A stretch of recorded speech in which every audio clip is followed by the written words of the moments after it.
We raise you to be our equals. Everybody knows 6 is what? Equal. Equality. And we raise you to be what? Equal. So we start now. We start now. Again, we want y'all to be the dominant male. So every time when your dad is training you and he goes hard on you, understand now why he's going hard on you. I want to say one thing to add to that with the supreme math, because 6 is equality, right? But 6 is also A, B, C, D, E, F. Father. A father's duty is first to raise you to the level of his equality, and equality means to be equal with his knowledge, his wisdom, and his understanding, his food, his clothing, and his shelter. But father also means to make you go further. When we deal with 6 and equality, we deal with a foundation of something that is balanced. So we want to stand you on the balance of your father. He's just going to be your foundation, man. You're going to go further than him. You're going to stand on his shoulders, and you're going to see further, and you're going to go further based upon you standing on top of him as a foundation, all right? We don't want you to be just equal.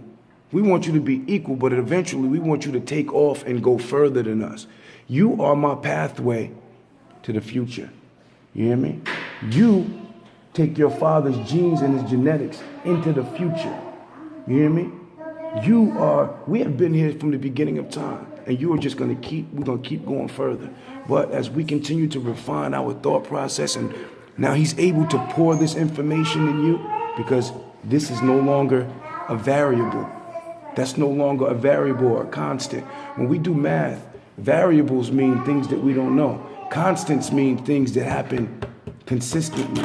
See, we remove this as being one of the variables. This is not a barrier between you and your father. See, this stands between us, and now this is going to be gone. You know, we come together, and he helps me to practice being a great father. I help him. So now we're alikes, and we're moving together. There's no hatred between us. It's only love. You know what I'm saying? He supports me. I support him. He's helping me so I can continue to get better with what I do, and I can give him the resources so that you guys can get better, so that you can go further. All right? I have 3 questions. He said, I got 3 questions. Number 1, how was life in prison? Number 2, did you have privacy when you were taking a shower? And number 3, do you have to start your years over when you come out the door and come back in? Yeah, that's a good joke. Wow. That was Wow. a good question. Jesus Christ. How old are you? Questions. Huh? 8. Damn. All right. So the first question was, How was life in prison? how was life in prison? Life was very hard in prison because the fact that I had a family prior to that. So to leave my family, to go away from my family now, and them not having me, I was 7 hours away. So 7 hours away, that's a lot of space in between us. So I'm not there now. I can't come home every night to help them eat. I can't come home to protect them. I can't do anything. The only thing I can do is once a week, I can make a phone call and I can talk to them for maybe about 30 minutes, if that. But there's a lot going on while I was gone. There was a lot going on. They were going through, your older sister, she was getting older, so she needed her dad there to, help her walk and stuff. Help her with a bottle and stuff like that. So those things hurt. Like when her first birthday came, she learned how to walk. She came to visit me. Her mom came and brought her there to visit me, and she walked on the visiting room floor. That's how she learned how to walk.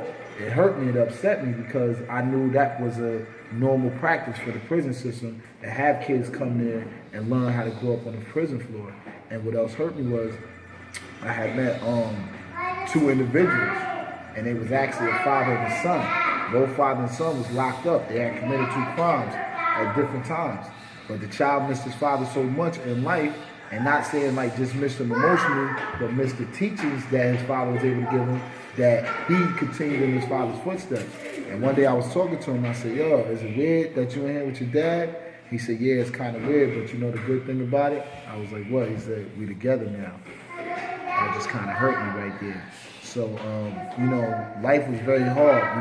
when you in a dorm setting, and you're in a dorm setting with 80 men, and you don't know none of these men, so you don't know if they're gonna try to hurt you or try to do anything to you.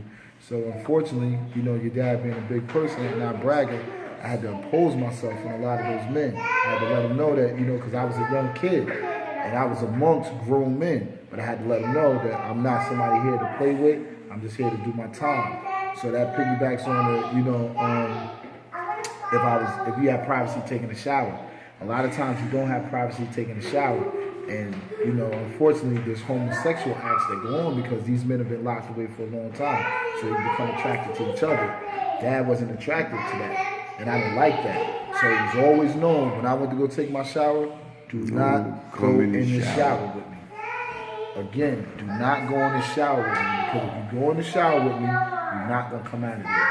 I'm going to do something very, very violent to you that you're going to wish you never took a shower. And people understood that. What was the last question? He said, How many years You would said it did it start? Did your time start? Right. So the trick is now, when you go in, they gave me a sentence of 3 years and 5 years post-release supervision. So when you come out, you completed your 3 years, but you have this 5 years post-release supervision. Now, my initial crime, I got less time, but the post-release supervision, the parole that they put on the back,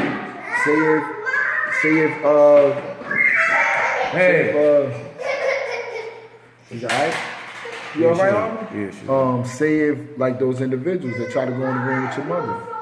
Say if I didn't allow them, say if they try to go in the room with your mother and I did something to them, they would lock me up. And when they lock me up, the 5 years, I got to do 2 years. And then when I come out, I got to restart that time over. Let's say you have to do 3 years and then So you do the 3 years and then you come home and then you got the 5 years on the back. And you have to complete the 5. Now, if you complete the 5 years successfully out there, it goes away. But if you violate that and they lock you back up again, you have to restart the 5 years now. I thought you said you had to restart the 3 years. And No. Your 3 years is gone because you did that. But the 5 years is where they play with you. I'm gonna also let you. I want to add on to that. What you said about is it hard in prison? Sometimes it's not. Sometimes it's not hard in prison. It is very hard from the emotional standpoint of you hurt and you don't want to know. Gabriel was just born. He was born in prison. I was about 4 months into my bed. I was 6 flat, and it does hurt because certain things you're seeing. I'm seeing my son grow up in pictures. I'm seeing things that I should have been there for. Prison doesn't guarantee you anything but prison, incarceration. So you're not guaranteed to come home. You're not guaranteed anything. I know people that got their face sliced open in prison, But on the other side of that, when we deal with society and what society doesn't want for us to be the alpha male, life doesn't change until you're uncomfortable with something. See, me being uncomfortable enough as a man to know that I didn't want to leave you there, Gabriel, to be exposed to other men, and see, relationships with women are meant to be relationships. You can't have a relationship. I couldn't have a relationship with your mother over the phone, because I can't tell her day is going to be okay because I can only call certain times because at certain times the phone shut off. Hold on a second, put your hand down and listen. So, but besides those things that are emotional bars, that is emotional pain, they let you get a certain amount of food that keeps you comfortable. They have movies and stuff that they bring in that keeps you comfortable. Some of the COs make it extremely comfortable for you because they want you to be comfortable because they don't want you to hate coming back there because, like he said at the beginning, they want you to come back because when you leave, that takes away from their job security. You have families from these upstate towns who have 4th and 5th generation COs. And they can make over $100,000 a year doing overtime just watching your children. So they want their children to watch your children. So he said, go have sex with a bunch of women and come back here so that your children can be watched by my children. See, they make it easy and comfortable. There was a CO that I had, and I was in a place called KSAT, Hell Creek, Comprehensive Alcohol Substance Abuse Treatment. And this guy was a jerk. He was a jerk. He made you hate him. He made you hate being in prison. He made you hate it. When it was all said and done, I thought about that man, and I said, you know what, I appreciate that. Because you got too many of them that would bring in movies from the outside that would make it comfortable for you to be in prison. And you shouldn't be comfortable in a place like that. You know? So some people got comfortable, and when some people came home, they didn't have the viewpoint of, I'm not going back there. I'm not doing that to go back there. They did it again, and then they went back again. Right back. Because they was comfortable. Go ahead. They wanted to make it so you're comfortable, so you want to do things to go back. Absolutely. Wait a second. Go ahead, ask him. I have 2 questions. Speak up. I have 2 questions. What was it? What crime did you do? What crime was it? And what group was it? What You had happened? a group of friends, you said? Yeah. Yeah, what crime was it? I had assault, and my group of friends that I was with, I used to be where your mother used to live at. There was a 2-block area that my group of friends. Actually, some of them you see them now today, but as you can see, I'm not around them like that because I matured past that. So me, I was just out there doing everything, selling drugs, holding guns, fighting dogs, just into everything. We was a gang, you know. But we was a gang because, like, you have a mommy and daddy at home. I didn't have mommy and daddy at home. Grandma wasn't home with me like that. She wasn't home with me like that. She was dealing in drugs and stuff. So the hurt that I felt, her not being there, I went out and I actually inflicted that hurt on other people, which was wrong. So in doing that, like I said, I got caught, and I had to serve time for that. I have 4 questions. One question? Jesus Christ. All right, go ahead. First question was, like, were you a kid? Yeah.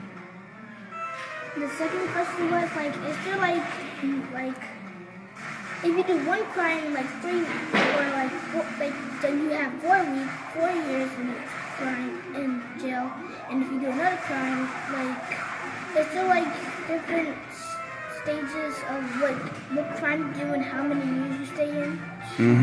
This guy, man. Who is this kid? Jesus. Yo, this dude is wild, man. Okay. I don't want